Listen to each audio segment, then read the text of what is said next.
Hallelujah. A kí gbogbo ẹ̀yin tí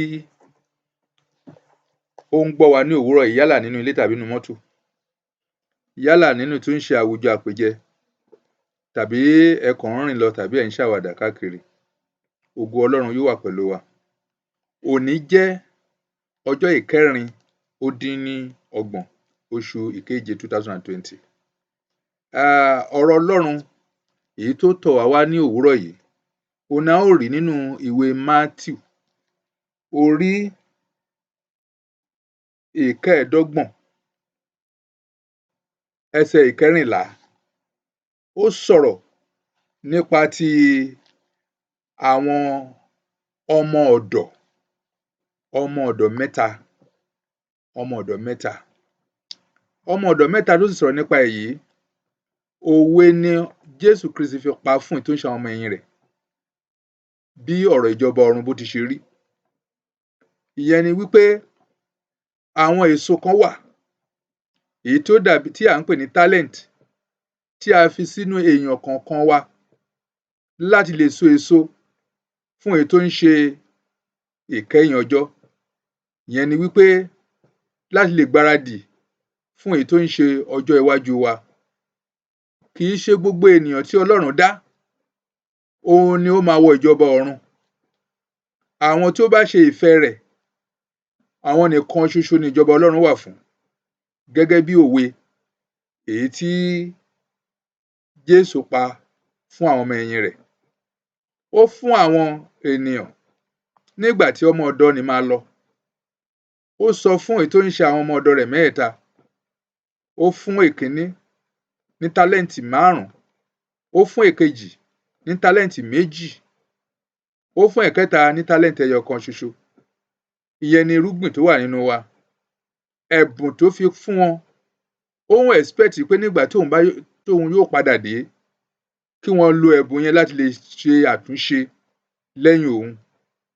Ṣùgbọ́n unfortunately, nígbà tí alàgbà yìí máa padà dé, ìyẹn tó ní ọgbà àjàrà, ó béèrè lọ́wọ́ ẹni kìíní wípé òun ti dé, ìyẹn náà fayọ̀ pàdé rẹ̀.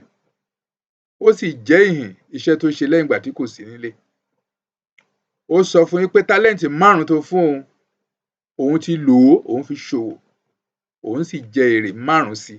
Inú rẹ̀ dùn, ó sì súre fún. Èkejì sì ṣe bẹ́ẹ̀.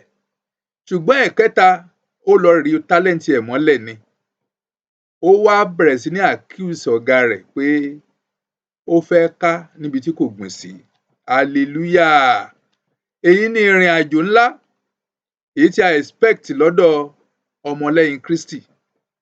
Jẹ́ kí n sọ fún ọ̀rẹ́ tó ń gbọ́ mi lónìí, kò ṣeé ṣe fún ènìyàn láti jẹ́ ènìyàn láì jẹ́ wípé ó rìn nínú èyí tó ń ṣe ìbẹ̀rù Ọlọ́run.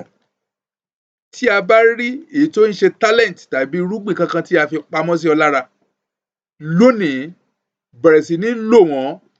Jẹ́ kí inú ẹni tó fún ọ ní talent kó dùn.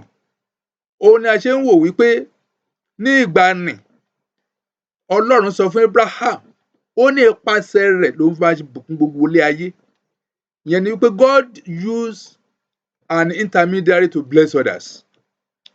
Now, bí Ọlọ́run náà tí ó bá máa bless ẹ, Jésù sọ wípé ó ní èèyàn kankan ò lè dọ́dọ̀ bàbá bí ò bá ṣe nípasẹ̀ òun. Now, ọ̀rọ̀ Ọlọ́run ó ti yé wípé ẹnikẹ́ni tí ò bá rìn ní inú ìwà mímọ́ kó sì jẹ́ olótìítọ́ kò lè rí ojú rere àti àánú Ọlọ́run gbà. Bẹ́ẹ̀ náà ló ṣe wà tí ò bá ní ìwà rere kí o sì fi òtítọ́ bá ọ̀gá rẹ lò, yálà lẹ́nu iṣẹ́ tàbí ní ilé ẹ̀kọ́ tàbí àwọn òbí tó bí ọ, ọjọ́ alẹ́ rẹ, ọjọ́ iwájú rẹ ló fi ń ṣeré. Nítorí wípé àwọn ni a fi sí tó ń ṣe ìkẹ́ láti recommend ẹ fún iṣẹ́ ìyanu. Àwọn ni guidance ẹ, àwọn ló máa bẹ̀rẹ̀ sí ní kọ́ ọ gẹ́gẹ́ bí ìlànà ẹ̀mí mímọ́ àti ọ̀rọ̀ Ọlọ́run. Hallelujah! Mo ń sọ lónìí fún gbogbo etí tó ń gbọ́ mi wípé ẹ jẹ́ ká tagìrì mọ́ èyí tó ń ṣe ẹ̀sìn nípasẹ̀ Kristi. Bí ènìyàn bá di ẹ̀sìn mú tí ò bá sí Jésù ní ayé rẹ̀, irú ènìyàn bẹ́ẹ̀ ó wà nínú ìdè ayérayé. Hallelujah. Mo sì fẹ́ kó yé wa lónìí wípé a ò lè fi ohunkóhun fún ènìyàn kó bẹ̀rẹ̀ sí ní gbádùn nílé ayé lájẹ́ kó ti ọ̀dọ̀ Ọlọ́run wá. A ti wà decided lọ́run wípé lágbájá báyìí òun ni a máa taari oore yìí sí, nítorí wípé bóyá ọ̀nà tó gbà délé ayé àwọn òbí ẹ̀ wọ́n jẹ́ olóòtítọ́ àti olódodo. Òun fúnra ẹ̀ ó rìn ní mímọ́ níwájú Ọlọ́run. Láti lè compensate ẹ̀, wọ́n wá taari ògo tó tóbi tó pọ̀ ju ọjọ́ orí rẹ̀, wọ́n á sì jù sínú ìgbé ayé, á wá bí ọmọ ológo jáde. Hallelujah o. So mo ń sọ fún wa lónìí, ẹ jẹ́ kí a rí tó ń ṣe òtítọ́ tó wà nínú tó ń ṣe ọ̀rọ̀ Ọlọ́run. Ẹ jẹ́ kí a rí tó ń ṣe àlàáfíà tó fi ń fúnni. Abraham a fún ní ọmọ ní ọjọ́ ogbó. Ọjọ́ ogbó náà òun náà la tún bi léèrè wípé ọmọ tí a fi fún ọ, ó yá lọ fi rúbọ fún mi. Kò sì bójú ẹ̀yìn. Now Olúwa wá dúró tì í. Ó dúró tì í, kò jẹ́ kójú kó tì í. Nígbà tó tó àkókò, Olúwa fi ètò ń ṣe àgbò, ó fi rọ́pò kó fi rúbọ. Abraham náà ló digbá tó dirú lónìí nípasẹ̀ ọmọ tí a fi fún Ísákì. Wọ́n sọ fún wípé ọmọ rẹ̀ yóò dàbí ìràwọ̀ ojú ọ̀run, yóò dàbí iyanrìn etí òkun, ìtẹ́nikẹ́ni kò lè kà. Nínú ìdílé náà, òní Jésù Kristi lùgbà tí wá sáyé, ògo ni fún Jésù lókè ọ̀run. Mo sọ fún wa lónìí, ẹ̀yin ará inú Olúwa, ẹ jẹ́ ká ní ìfúrúgbìn tó dára, ká gbìn sí inú àwọn ọmọ tí a bí nípasẹ̀ ọ̀rọ̀ Ọlọ́run, kó lè hù jáde. Ẹ jẹ́ kan ní ìbẹ̀rù Ọlọ́run.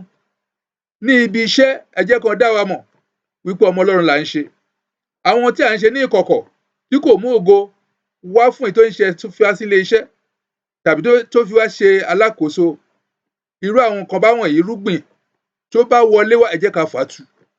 Nípa gbígbọ́ òun ni ìyè wà. Hallelujah. Tí o bá ń gbọ́ tí o sì ń practice ẹ̀, wọ́n náà ó rí pé ó rí ọ̀nà àbáyọ. Kò sí àkókò tó pẹ́ jù fún Ọlọ́run. Tí ìbáṣe your relationship with God tí ó bá dára, kò ṣòro fún un láti fi tó ń ṣe ọjọ́ kún ọjọ́ ẹ. Kò ṣòro ṣe láti fi ọdún kún ọdún rẹ. Nítorí wípé ní ìgbà tí Hesekiah tí wọ́n rò wípé àkókò àti lọ ẹ̀ ti tó, ó fúnra rẹ̀ sọ fún Ọlọ́run pé wò bí mo ṣe ń ṣe níwájú rẹ̀. Hallelujah. Wòlíì yẹn ló tún padà wá, ló tún wá sọ fún wípé look here, man, a ti gbọ́ àdúrà ẹ ti ṣètẹ́wọ́gbà. A ó fi ọdún 15 kún ọdún rẹ̀. So kẹ́nikẹ́ni kó má ṣe fòyà. Ṣùgbọ́n tí mò ń sọ fún ẹni wípé o gbọ́dọ̀ jẹ́ olótìítọ́ nínú ohun gbogbo. Tí o bá fẹ́ rí ìgbéga, tí o bá fẹ́ rí ayọ̀, ènìyàn lè Ọlọ́run máa rán sí èèyàn láti sọ̀yàn di gíga. Ó sọ pé Dávìdì, bí Dávìdì ti ṣe ní gbogbo ọ̀pọ̀lọpọ̀ àwọn ìwà jìbìtì àti atrocity tó, Ọlọ́run sọ wípé ẹni bí ọkàn òun ni. Look at the case of Solomon.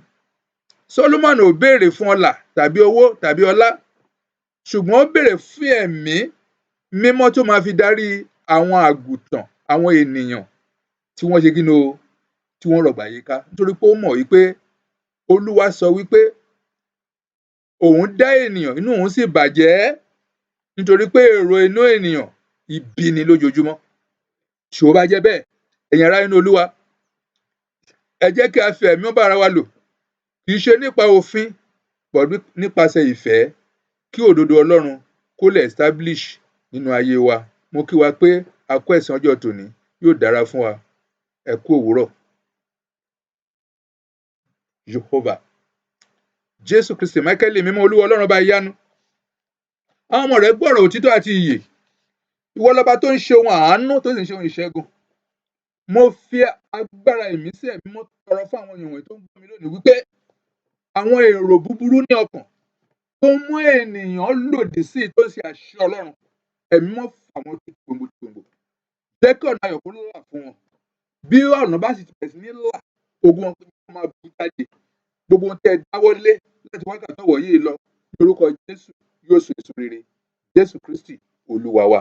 Àmín, àmín, àmín lórúkọ Jésù. Hallelujah méje. Hallelujah, hallelujah, hallelujah, hallelujah, hallelujah, hallelujah, hallelujah.